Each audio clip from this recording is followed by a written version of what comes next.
सभी साथियों को जय भीम जय संविधान। साथियों, आज का जो मैं वीडियो आपको दिखाने वाला हूँ, इसको ध्यान से देखिएगा और समझने की कोशिश कीजिएगा।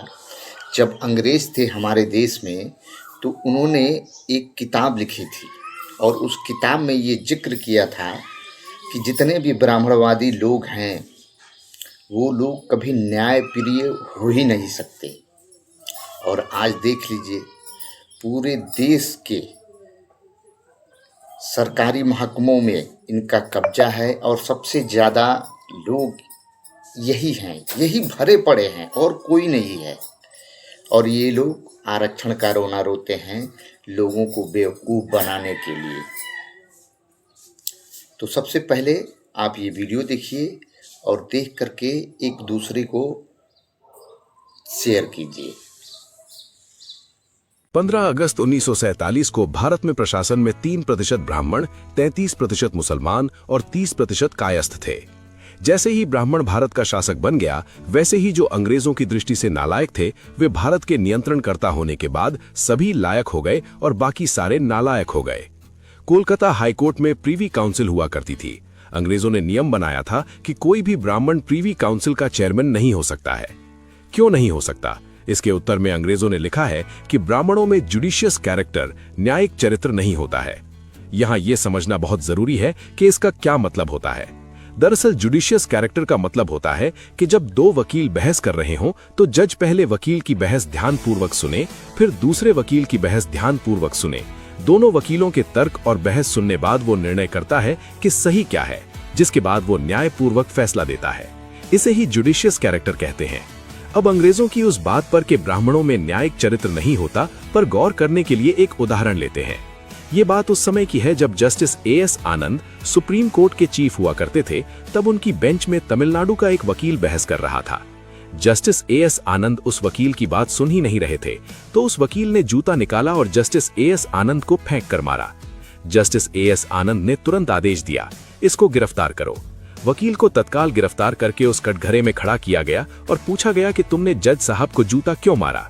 उस वकील ने जवाब दिया कि जज का ध्यान मेरी बहस की तरफ नहीं था, इसलिए उसका ध्यान अपनी बहस की तरफ केंद्रित करने के लिए मैंने जूता मारा। यानी अंग्रेज ब्राह्मणों के न्यायिक चरित्र के बारे में जो कहते थे कि ब्राह्मणों में जुडिशियस कैरेक्टर नहीं होता, वो गलत नहीं कहते थे। दरअसल जुडिशियस कैरेक्टर का मतलब होता है निष्पक्षता का भाव, अर्थात निष्पक्ष रहकर दोनों पक्षों या दोनों पक्षों के बहसकर्ताओं, वकीलों आदि को, गवाहों को सुनकर, सबूतों तथा दस्तावेजों को ध्यानपूर्वक देखकर कानून और न्याय के सिद्धांत के अनुसार अपनी मनमानी न करते हुए जो सही है उसे न्याय दे। ये ब्राह्मणों के अंदर नहीं है, ये अंग्रेजों का कहना था। लेकिन अब सुप्रीम कोर्ट और हाई कोर्ट पर भी ब्राह्मणों ने कब्जा कर लिया है। वर्तमान में हाई कोर्ट में 600 के लगभग जज हैं और एससी, एसटी, ओबीसी एवं माइनॉरिटी के लगभग 18 जज हैं। ब्राह्मणों तथा तत्सम ऊंची जातियों के लोगों के लगभग 582 जज हैं। ब्राह्मणों का न्यायपालिका पर अनियंत्रित नियंत्रण है, इसलिए संविधान द्रोह करने वाले ऐसे जजों को चौराहे पर लाकर उनका उचित सम्मान करना चाहिए। मैं अच्छी तरह जानता हूं कि मेरे द्वारा ब्राह्मणों का विरोध करना ठीक वैसा ही नारा लगाने के बराबर है जैसा गांधी का अंग्रेजों भारत छोड़ो वाला नारा था। ब्राह्मणों भारत छोड़ो, इस नारे का विरोध वे ब्राह्मण कर भी नहीं सकते ना। ब्राह्मणों को लगता है कि ऐसा करना खतरनाक है। वे जानते हैं कि जो ब्राह्मणों का विरोध कर रहा है, अगर उसका विरोध किया तो उनकी पोल खुल जाएगी। इसलिए वे हमारे लोगों को, यानी एससी, एसटी, ओबीसी के लोगों को लगातार प्रचार के द्वारा ये मनवाना चाहते हैं कि उन्होंने योग्यता के आधार पर यह कब्जा किया है। ऐसा प्रचार करने के पीछे दूसरा एक मकसद ये है कि वे हमारे लोगों के अंदर में हीन भावना का निर्माण करना चाहते हैं।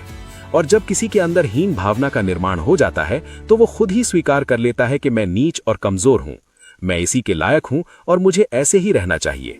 आप लोगों को मालूम नहीं है कि ये कितनी भयानक बात है, मगर ये भयानक बात लगातार प्रचार करने से लोगों के मन और मस्तिष्क में पेनिट्रेट की, यानी लगातार कोशिश करके बातें दिमाग में घुसाई जा सकती हैं। ये बहुत भयंकर षड्यंत्र का हिस्सा है और इसलिए इस षड्यंत्र को समझना जरूरी है।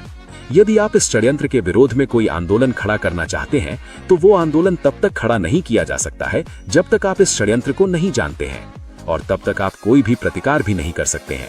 इसलिए पहले इस षड्यंत्र को जानना होगा, फिर इस षड्यंत्र को पहचानना होगा, फिर इसके विरोध में प्रतिरोध एवं विरोध संभव है। इस बात को जानने और समझने के लिए ये बात मैं आप लोगों को बता रहा हूँ। प्रस्तुति है कुमार समीर, कॉपी संपादन Prem Barelvi. Forward Press web portal के अतिरिक्त बहुजन मुद्दों की पुस्तकों का प्रकाशक भी है।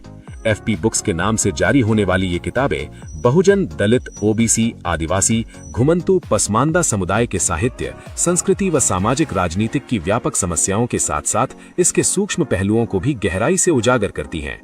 एफपी बुक्स की सूची जानने अथवा किताबें मंगवाने के लिए संपर्क करें। मोबाइल +91 7824 737311। ईमेल